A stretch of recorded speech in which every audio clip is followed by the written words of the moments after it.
Anyway, on matters tech and innovation, for a long time, local fashion trends have been dominated by Western and other foreign designers, with online platforms enabling access to foreign markets. The trend, coupled with social media influence, has created a sense of diminished self-esteem in many young ladies. This is what pushed Usiku Games, a Kenyan tech company, to develop a game targeting Kenyan ladies called Beautiful. This week on the Innovator segment, Brian Georgetano tells us more of what went into making the web-based app happen. Trendy hair, dressing, skin tones and latest shoes are dear to many young women. So much so that some will go to extents of doing plastic surgery and skin bleaching to get the perfect body shape while ascribing to the latest dress codes and design trends. In the recent past, that narrative has been changing as there is more acceptance of African wear. Perhaps this could get better with the introduction of the Beautiful web game.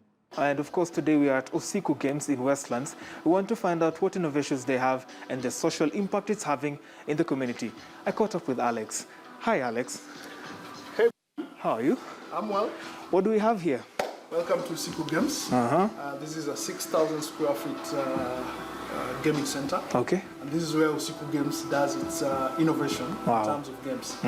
I'm glad to have you here. Today we're going to discuss Beautiful. Okay. Beautiful is a dress-up game that is targeting the African girl child. Okay. And this game is meant to restore the confidence and the self-esteem that has been lost through the Western fashion sense. Wow.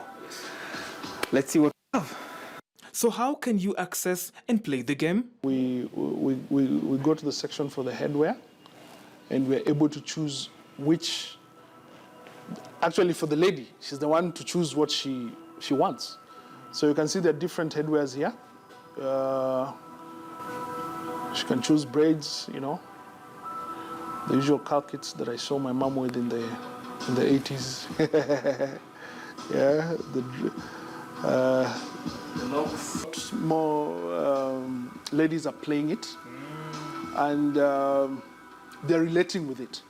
So whatever feedback we're getting on how to improve, you know, based on probably availing more designs for them, you know, that they can embrace, as we've talked about, you know, the exotic and the local kind of designs, but make it more African, make it more appealing to the African culture, yeah, rather than, you know, looking west, because that is where we're moving away from. However, this is not the first innovation the Game Development Hub has come up with. Many more are in their catalogue, ostensibly to spur social action. Usiku Games is using gamification for purposes of social good. What we are different from the other gaming companies that we've seen, we're sort of like trying to solve social problems that are affecting the communities. For instance, we have a game for conservation here that is called Seedball. So we're working together with Seedball Kenya Limited.